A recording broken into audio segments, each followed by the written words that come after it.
Hello again, 110. To conclude Principles of Democratic Institutions, I'll go over Chapter 14, Foreign Policy, all the concepts in this particular chapter.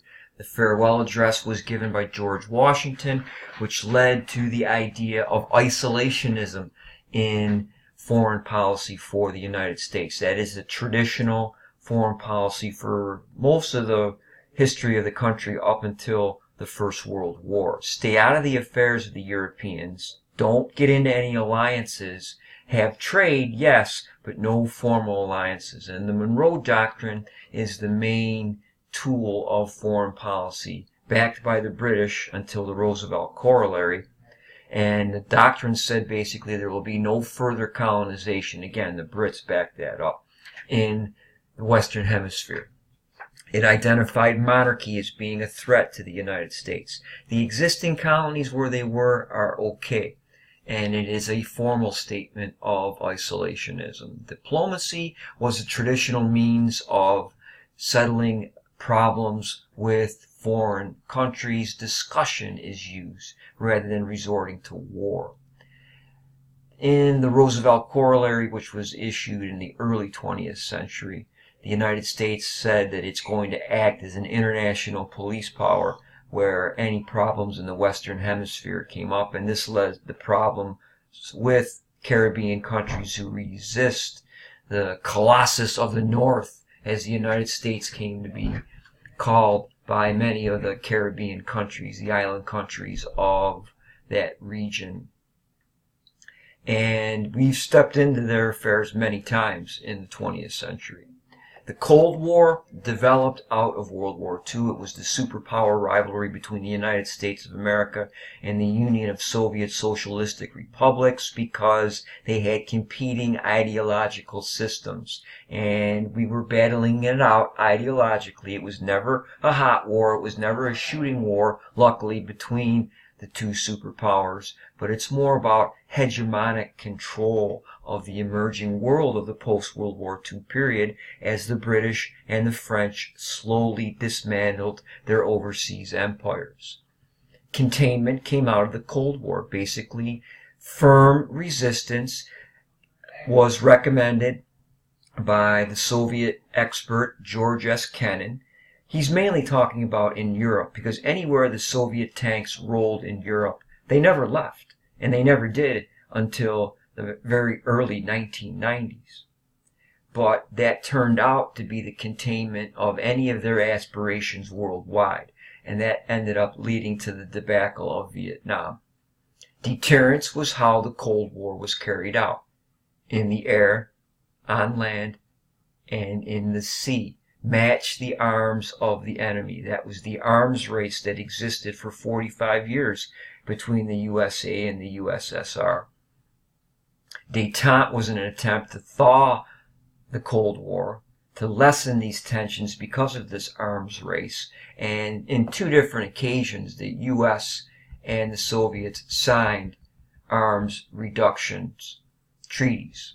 The Strategic Arms Limitation Treaty 1 was signed in 1972, and it featured the anti-ballistic missile component of these arms reductions. So basically, Reagan's Star Wars proposals in the 1980s were violations of the ABM Treaty of 1972.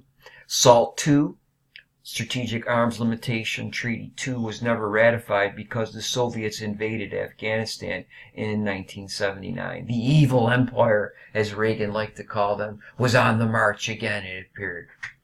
And eventually the Cold War ended. The Berlin Wall was demolished in 1989. And with that, George Herbert Walker Bush said that there's now a new world order in the 1990s.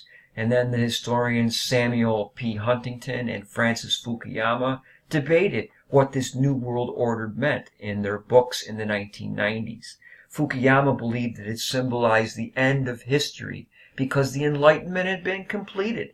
These democratic ideals are now worldwide. They are spread everywhere. And his teacher, Mr. Huntington, vehemently disagreed with this idea. He said that what we are now in is back to previous history, the clash of cultures, which always existed prior to the 20th century. Terrorism is the big foreign policy problem of the United States today. Terrorists are non-state actors. Who do you talk to?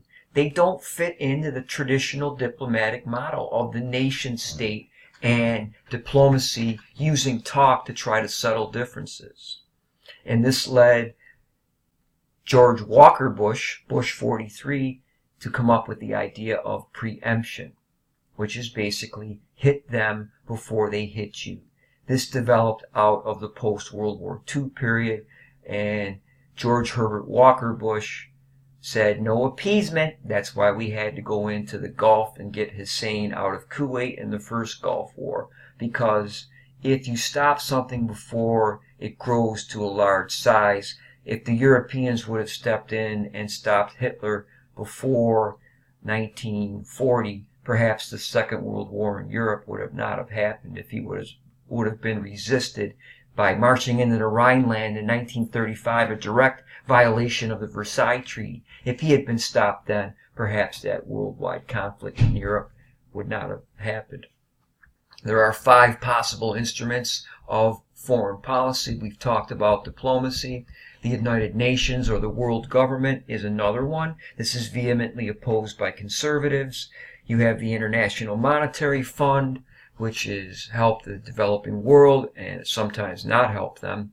Aid and sanctions is a very favored tool of liberals to ease social or disaster problems or dissuade certain state behavior, like embargoing certain goods. Collective security, which NATO is an example of. The North Atlantic Treaty Organization is a U.S.-led body that views an attack on one as an attack on all. There are many European nations in NATO, Canada, Australia, and they are bound to come to the support of one another. The relationship between the Commonwealth of the Northern Marianas Islands and the U.S. is based on the covenant. Hopefully you read that document that I posted on the site. There are 5 areas of agreement in the covenant. This is a self-governing commonwealth. It's part of the United States, but it is a self-governing place. Puerto Rico, the Virgin Islands, Kentucky, Massachusetts, Virginia, and Pennsylvania are also commonwealths. The Philippines is also an independent commonwealth today. Another part is citizenship. Anybody who is born in the Marianas is a citizen of the United States. The land delineation, only native-born people can own property in the CNMI. You can marry and own, but no non-indigenous individuals can own land. And applicability of laws. Some U.S. laws do not apply here, like the 21st Amendment. There was never prohibition.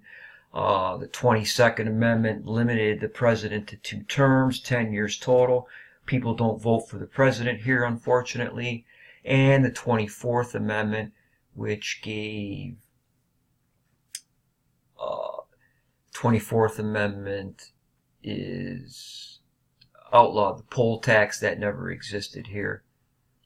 And that does it for foreign policy.